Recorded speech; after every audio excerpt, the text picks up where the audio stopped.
Bismillahirrahmanirrahim. Alhamdulillahirabbil alamin.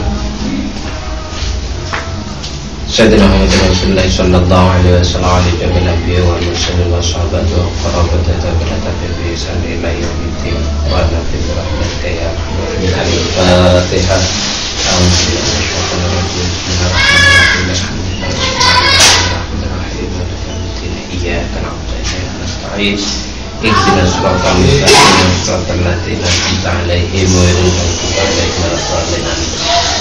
Bismillahirrahmanirrahim. Alhamdulillahirabbil alamin wassalatu wassalamu ala asyrafil anbiya'i wal mursalin wa ala alihi wa sahbihi ajmain, amma ba'du. Alhamdulillah, para pemirsa dimanapun Anda berada,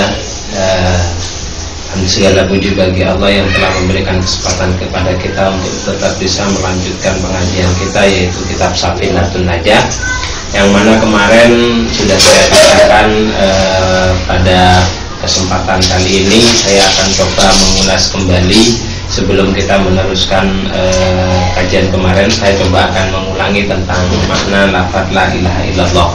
Namun sebelum saya jelaskan hal tersebut, saya akan mengulanginya dari rukun iman dan Islam, di mana kita tahu bahwasanya kitab ini adalah kitab fikih, tapi oleh Imam An-Nawawi diawali dengan pembahasan tentang rukun iman dan rukun Islam. Jadi kenapa kok beliau mengawali kitab ini dengan rukun iman dan rukun Islam? Di sini dikarenakan rukun iman dan rukun Islam itu adalah hal yang sangat agung dan hampir mencakup seluruh kewajiban ibadah, baik secara batin dan baik secara zahir ataupun batin. Oleh karena itu ini yang didahulukan. Dasar yang diambil oleh beliau adalah hadis yang diriwayatkan dari Sayyidina Umar, yang ceritanya itu bahwasanya pada suatu ketika ada seseorang yang datang kepada Nabi pakai baju putih, semuanya serba putih, rambutnya putih. Kemudian tiba-tiba orang itu melekatkan lututnya kepada lutut Nabi, tangannya kepada tangan Nabi. Kemudian ia berkata kepada Nabi, akhbirni anil Islam. Dia bertanya kepada Nabi, kabari aku tentang Islam. Kemudian Nabi menjawab, al-Islam asyhadu an la ilaha illallah wa asyhadu anna Muhammadar Rasulullah dan seterusnya, wa tuqimus shalah wa tutuz zakah wa tasum ramadan wa tahujjal bait in istata'a ilaihi sabila. Kemudian orang tersebut yang pakai baju putih itu mengatakan juga, benar kamu Muhammad. Maka para hadirin yang ada di sana itu kaget, ini orang bertanya tapi ketika dijawab dia berani membenarkan, kan aneh gitu. Jadi bertanya tapi ketika menjawab ia justru berani membenarkan. Kan seharusnya kalau orang bertanya kan tidak tahu, tapi ini beda lagi. Kemudian yang kedua yang ditanyakan oleh seorang laki-laki itu, akhbirni anil iman, ceritakan aku atau kabari aku tentang apa itu iman. Ya, Nabi menjelaskan bahwasanya iman itu percaya kepada Allah, percaya kepada malaikat Allah, kitab Allah, utusan Allah, hari akhir, dan qada setelah qadar, kepastian Allah, baik itu buruk ataupun baik itu buruk ataupun qada yang sifatnya itu jelek. Kemudian dijawab lagi, setelah dijawab seperti itu oleh Kanjeng Nabi, yang menjawab lagi, sodaqta, benar kamu Muhammad. Kemudian setelah yang kedua bertanya tentang Islam, bertanya tentang iman, yang ketiga orang tersebut bertanya lagi tentang ihsan. Apa itu ihsan? Nabi menjawab, qala anta'budallaha ka'annaka tarahu fa in lam takun tarahu fa innahu yaraka. Kemudian jadi Nabi menjawab, menyembahlah engkau kepada Allah seolah-olah engkau melihat Allah. Apabila kamu tidak sanggup untuk menyembah kepada Allah seolah-olah kamu melihat Allah, maka menyembahlah kepada Allah seolah-olah kamu dilihat oleh Allah. Nah, dari hadis inilah beliau mendahulukan selain menganggap bahwasanya rukun iman dan rukun Islam itu adalah hal yang paling penting, yang sangat agung, yang mencakup secara keseluruhan, baik itu penjelasan tentang ibadah secara zahir ataupun ibadah secara batin. Di sini juga menjelaskan, dan hadis ini juga menegaskan bahwa ada satu aspek lagi yang belum dijelaskan, yaitu adalah ihsan. Akhbirni anil ihsan. Apa itu ihsan? Jadi dari pendapat tersebut, dari hadis tersebut, ada kata ihsan yang memiliki arti apabila kamu menyembah Allah, sembahlah Allah seolah-olah kamu melihat Allah, dan apabila kamu tidak sanggup maka sembahlah Allah seolah-olah Allah melihat kamu. Nah, dari kalimat ini, kata ihsan, ulama mengartikan al-ihsan itu adalah al-ikhlas. Jadi ihsan ini hampir menempati seluruh aspek, baik itu di dalam iman itu sendiri ataupun di dalam Islam. Jadi kalau ditafsirkan ihsan itu sebagai ikhlas, maka ketika kita mau mengamalkan sholat, zakat, puasa, mau tidak mau harus didasari dengan ikhlas. Kemudian ada yang mengartikan bahwasanya ihsan ini diartikan adalah ijadatul amal. Ijadatul amal. Jadi bentuk daripada amal itu sendiri. Jadi imannya seseorang, kemudian pelaksanaan sholat, yaitu ihsan.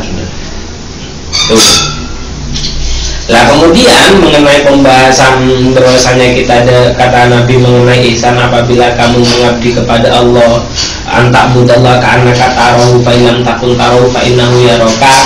Ini adalah sebuah hal yang yaitu tadi orang itu ketika sudah bisa menyembah kepada Allah, di sini dikatakan bahwasanya orang kalau apabila sudah menyembah Allah dan ia merasa bahwasanya telah melihat Allah, itu sudah masuk pada tataran makom musyahadah. Jadi makom musyahadah. Nah, dari sini, sementara kalau orang itu baru bisa melaksanakan ibadah seolah-olah dia dilihat Allah, berarti orang tersebut sudah masuk pada tataran makom muraqabah, seperti yang kemarin sudah saya jelaskan. Jadi gambarannya seperti itu.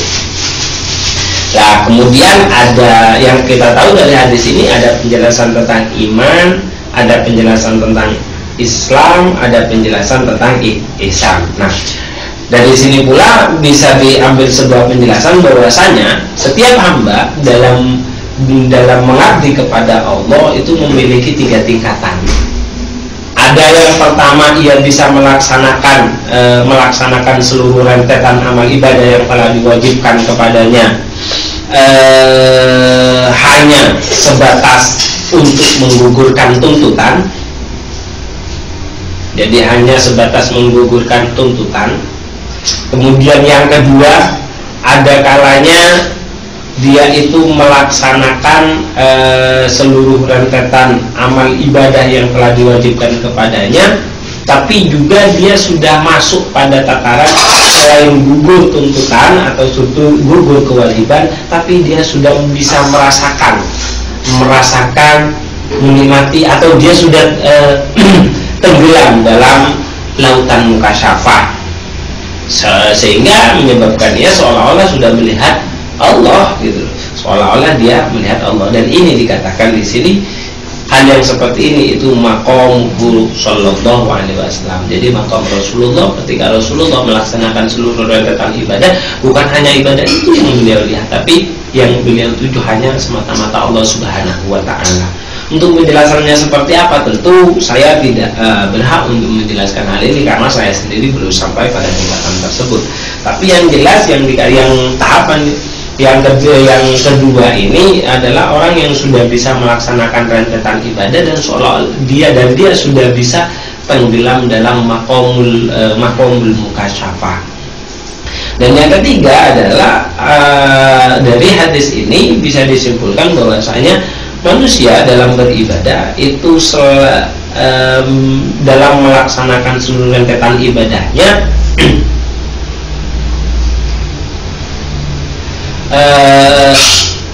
dia merasa memiliki perasaan bahwasanya Allah sedang melihat dia jadi memperbaiki prakteknya karena merasa ada yang memantau. Jadi tingkatan yang paling tinggi yaitu tadi maqamul mukasyafah itu tadi, biharul mukasyafah itu, atau maqamul musyahadah itu tadi. Baru yang kedua, apabila dia hanya bisa merasa bahwasanya Allah sedang melihatnya, berarti dia sudah masuk pada tataran maqamul muraqabah. Sementara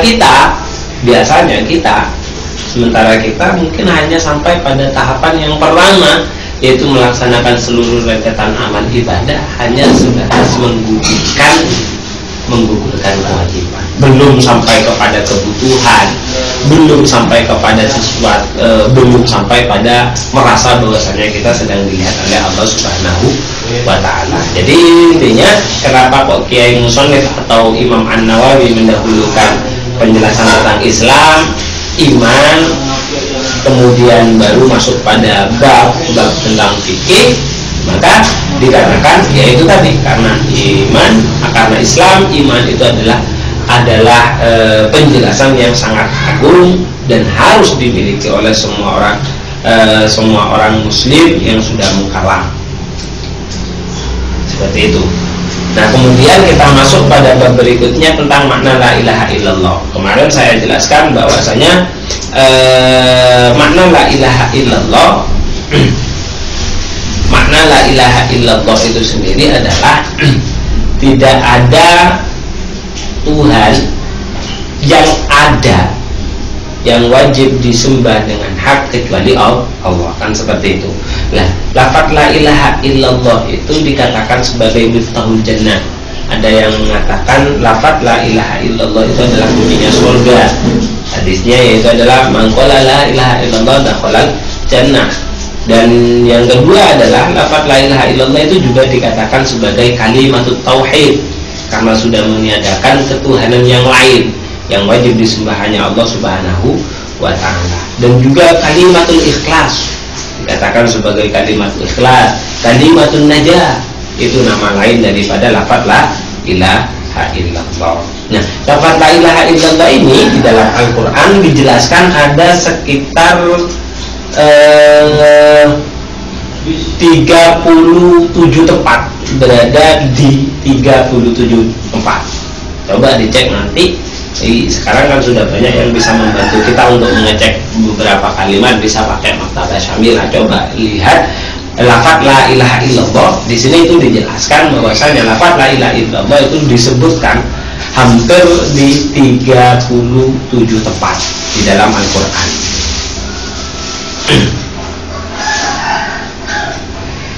Jadi sekali lagi, makna la ilaha illallah adalah la ma'buda bihaqqin fil wujudi illallah. Tidak ada zat yang wajib disembah dengan hak kecuali Allah. Maksudnya bagaimana kita tidak pantas merendahkan diri kepada segala sesuatu kecuali kepada Allah. Kita tidak pantas meminta semuanya, kita tidak bisa meminta kepada selain Allah. Kita tidak boleh berkeluh kesah kecuali hanya kepada Allah semuanya. Tuh, jadi makna la ilaha illallah, tidak ada Tuhan yang wajib disembah yang mewujud kecuali Allah.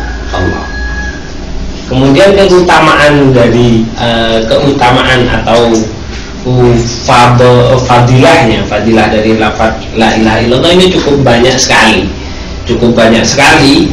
Di antaranya itu adalah Rasulullah bersabda, "Man qala la ilaha illallah thalatha marrat fi yaumihi kanat lahu kafaratun likulli dhammin asabahu fi dzalikal yaum."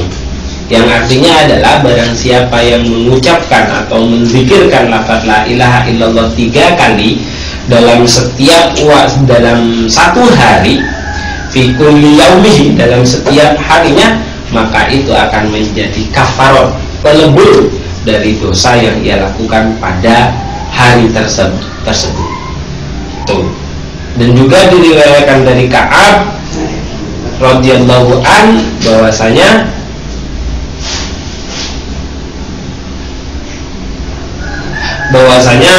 Allah telah mewahyukan kepada Nabi Musa di dalam kitab Taurat yang berbunyi, laula may yaqul la ilaha illallah la sallatat jahannam ala ahli dunya. Seandainya tidak ada seorang pun yang mengucapkan kalimat la ilaha illallah, maka pasti neraka jahanam akan dipenuhi oleh orang-orang ahli dunia atau orang-orang penduduk dunia.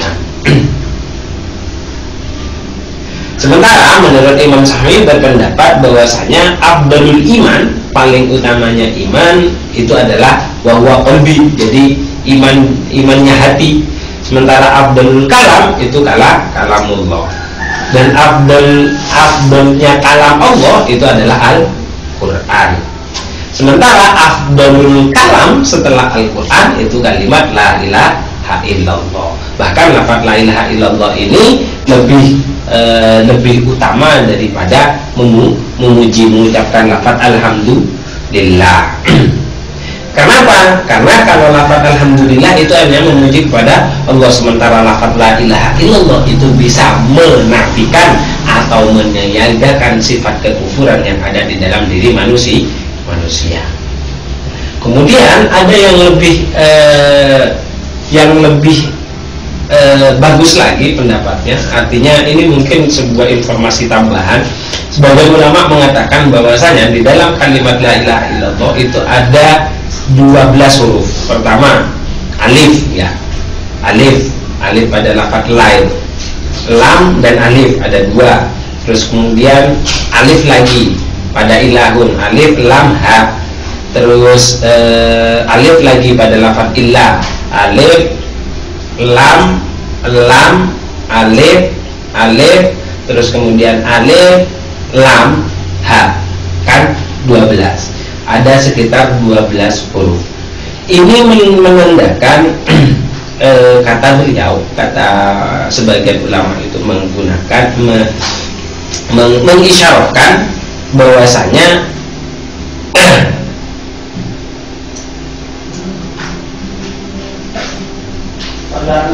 bagi manusia itu ada sekitar 12 kewajiban. Ada sekitar 12 kewajiban. 6 kewajiban yang harus ia penuhi secara zahir dan 6 kewajiban yang sifatnya batin. 6 yang wajib yang sebangsa zahir itu adalah seperti toharo, bersesuci, wudu, adus atau mandi besar, kemudian bersesuci dari istinja dan sebagainya. Kemudian sholat, zakat, puasa, haji serta jihad. Sementara 6 yang lain itu adalah memberikan isyarat 6 yang lain. Jadi kefarduan yang harus dilakukan oleh manusia itu ada yang zahir, ada yang batin. Yang zahir itu ada 6 dan yang batin ada 6. 6 yang batin itu adalah apa saja dari lafaz la ilaha illallah. Ada ulama yang memberikan gambaran seperti itu, bahwasanya ada isyarat yang menjelaskan bahwasanya setiap perbuatan manusia itu ada zahir, ada batin. Yang zahir itu ada 6 seperti yang tadi saya sebutkan, dan yang batin itu juga ada 6. Yang batin itu apa saja? Seperti tawakal, tafwid, berserah, sabar, ridho, zuhud, taubat. Itu jadi taubat.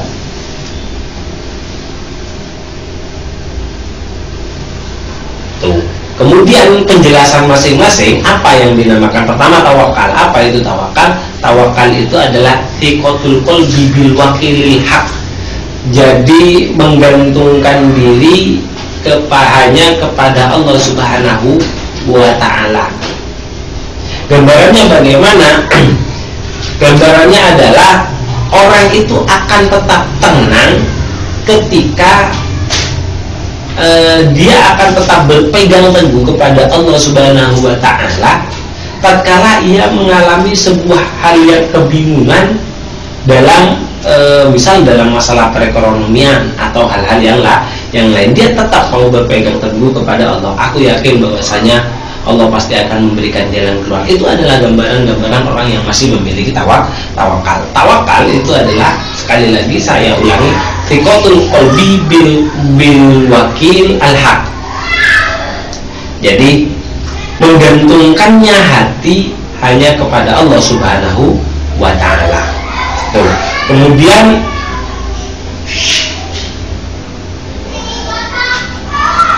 Kemudian yang kedua itu adalah at-taswib.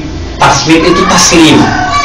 At-taslim lillah fi jami umuri, yaitu menyerahkan seluruh amal, menyerahkan seluruh apa yang akan kita lakukan, seluruh perkara yang akan kita kerjakan ataupun seluruh perkara yang kita kerjakan kepada Allah Subhanahu wa ta'ala. Ini ada sebuah cerita Imam Hanafi setiap mau menjawab pertanyaan yang diajukan kepada beliau pasti bilang tunggu dulu sebentar. Beliau ke belakang untuk melaksanakan sholat istikharah, artinya agar diberikan petunjuk. Itu adalah bentuk dari gambaran bahwasanya ia telah memiliki tingkat tafwid. Dan tafwid ini itu lebih tinggi daripada tawakal. Tafwid, jadi selain dia sudah memasrahkan, selain dia sudah berpegang teguh hanya kepada Allah, dia juga sudah berani memasrahkan segala pekerjaannya, segala perkaranya kepada Allah Subhanahu wa ta'ala. Itu jadi tawakal, ada tafwid, kemudian ada juga sabar itu definisinya adalah habsun nafsi alal masyak, artinya menahan nafsu akan segala hal yang sifatnya itu memberatkan.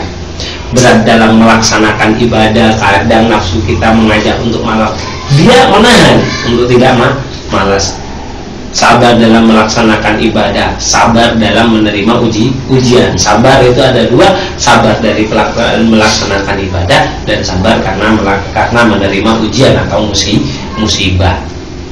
Itu. Terus kemudian juga ada ar-ridho. Ridho, yang dikatakan ridho di sini itu adalah ghaniyul qalbi bima qasama. Jadi merasa cukupnya hati akan apa yang telah diberikan oleh Allah. Itu ghaniyul qalbi bima qasama. Itu ridho. Jadi dia rela menerima apa yang telah dibagikan Allah terhadap, yang telah dikaruniakan Allah pada dirinya. Itu ridho. Bahkan terkait dengan urusan ridho, apabila kita tidak menerima akan apa yang sudah ditetapkan oleh Allah kepada kita, di sini ada hadis yang berbunyi qala man lam yardha bi qada'i, yang artinya adalah barang siapa yang tidak ridho akan apa yang telah dipastikan untuknya, akan qada'ku atau akan takdirku, walam yasbir ala bala'i, dan ia tidak bisa sabar atas balaku, walam yashkur ala nakma'i, dan ia tidak bisa bersyukur atas nikmat yang telah aku berikan, falyahdar bisiwa'i, maka hendaklah ia mencari Tuhan selain aku. Itu adalah ancaman yang sangat keras ketika kita tidak mau bersabar atas musibah, ketika kita tidak mau bersyukur atas nikmat, ketika kita tidak mau menerima akan apa yang telah dipastikan oleh Allah kepada kita. Itu ancaman beliau, cari Tuhan selain aku, kata Allah Subhanahu wa ta'ala. Cari. Jadi Allah Ta'ala itu berfirman, langsung Allah Ta'ala itu berfirman dalam hadis qudsinya. Jadi firman Allah seperti ini, cari Tuhan selain aku. Kalau kamu memang tidak menerima apa yang telah aku berikan kepadamu, kamu tidak mau bersyukur atas nikmat yang telah aku berikan, kalian tidak mau bersabar atas ujian yang aku coba berikan kepada kamu, suruh cari Tuhan lain. Lalu kalau mau berbicara kepada mencari Tuhan lain, di mana kita harus mencarinya? Di bumi yang mana? Jadi di bumi yang mana? Kita mau keluar dari bumi tetap milik Allah. Cari selain Allah. Itu. Terus kemudian yang terakhir itu zuhud. Nah, setelah itu ada zuhud. Zuhud itu artinya Allah yakuna bima fi aidinas awfaqu minhu bima indallah walaysa az-zuhud huwa tarkul halal wa idaatil mal wa fil hadits man sarahu ayyakuna akramana falyattaqillah azza wa jalla. Akhiri. Jadi intinya zuhud itu adalah dia tidak merasa apa yang berada di orang lain, apa yang dikaruniakan oleh Allah kepada orang lain, dia tetap merasa apa yang dikaruniakan Allah kepada dirinya itu lebih baik dari apa yang telah dikaruniakan Allah kepada orang lain. Jadi dia tidak menganggap lebih baik yang apa yang telah dikaruniakan oleh Allah kepada orang lain daripada apa yang telah dikaruniakan Allah kepada dirinya. Jadi dia tetap merasa apa yang dikaruniakan oleh Allah kepada dirinya itu tetap lebih baik dari apa yang telah dikaruniakan oleh Allah kepada orang lain. Itu makna daripada zuhud. Atau bisa diartikan zuhud ini, ada yang mengartikan itu adalah tidak menggunakan kemegahan atau kemewahan yang sifatnya duniawi. Jadi kalau membutuhkan sesuatu itu hanya sesuai dengan kebutuhannya. Kalau baju ya wis baju, contoh ya baju kayak gini, dia mungkin tidak akan marah. Itu yang namanya zuhud. Karena hal-hal yang seperti ini mungkin menurut orang yang benar-benar sudah memasuki kapasitas zuhud, itu adalah sesuatu yang sifatnya mulu, tidak ada manfaatnya. Jadi mungkin dia bekerja ala kadarnya. Kalaupun dia bekerja, dia akan terus bekerja, bukan berarti dia tidak bekerja. Dia bekerja sekuat tenaga, hasil yang ia capai tidak ia gunakan secara semuanya dia tidak gunakan untuk kepentingan pribadi. Itu orang zuhud. Jadi dia hanya mengambil sedikit apa yang ia butuhkan dari apa yang ia peroleh dari pekerjaannya. Dia butuh 1.000 euro, dia ambil 1.000 saja, walaupun penghasilan setiap hari itu 1 juta. Gambaran zuhud seperti itu. Kemudian yang terakhir itu adalah taubat. Nah, untuk taubat ini itu memiliki 3 rukun. Rukun taubat itu ada rukun taubat itu ada 3. Yang pertama itu berhenti dari pelaksanaan dosa tersebut.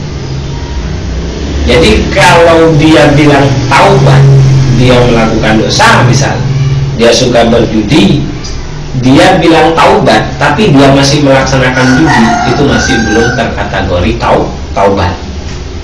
Itu karena rukun yang pertama itu adalah al-iqla', berhenti. Kalau dia suka judi, berhenti judinya. Terus kemudian yang kedua itu adalah an-nadam ala fi'liha. Jadi merasa menyesal akan dosa yang telah ia lakukan. Jadi setelah berhenti dia menyesal akan apa yang ia lakukan. Kemudian yang terakhir al-azmu ala alla ya'uda ila mithliha. Jadi yang terakhir itu ada menyengaja. Azam ini adalah penyengajaan yang sangat kuat. Penyengajaan sebisa mungkin dia akan berupaya menjauh dari pekerjaan yang sifatnya dosa tersebut. Menyengaja dengan kuat untuk tidak melakukan pekerjaan dosa itulah lagi. Itu. Jadi begitu besarnya la ilaha illallah yang perlu kita ketahui. Selain dia itu sebagai miftahul jannah, kunci surga, dia kalimatul tauhid, dia kalimatul ikhlas, dia kalimatul najah. Bahkan ada sebagian ulama dari lafaz la ilaha illallah itu memberikan isyarat yang sedemikian rupa, menjelaskan tentang pekerjaan zahir, menjelaskan tentang begitu luasnya. Semoga apa yang saya berikan pada saat ini itu bisa menjadi informasi tambahan, dan semoga kita semakin yakin bahwasanya lafaz la ilaha illallah itu sendiri memang benar-benar la ma'buda bihaqqin fil wujudi ilallah, bahwasanya memang benar tidak ada zat yang wajib disembah dalam fil wujudi illallah kecuali Allah Subhanahu wa ta'ala. Itu yang bisa saya jelaskan untuk pada pertemuan kali ini. Untuk alamatul bulughi kita besok juga akan mungkin untuk alamatul bulughi yang kemarin sempat saya jelaskan sepintas, ada beberapa permasalahan mungkin yang perlu kita jelaskan. Insya Allah akan saya jelaskan pada pertemuan yang akan datang. Semoga apa yang saya jelaskan pada kesempatan kali ini bisa menjadi ilmu yang bermanfaat dan kita bisa mengamalkan dalam kehidupan sehari-hari. Akhirul kalam, kita akhiri dengan pembacaan surat Al-Fatihah. Al-Fatihah.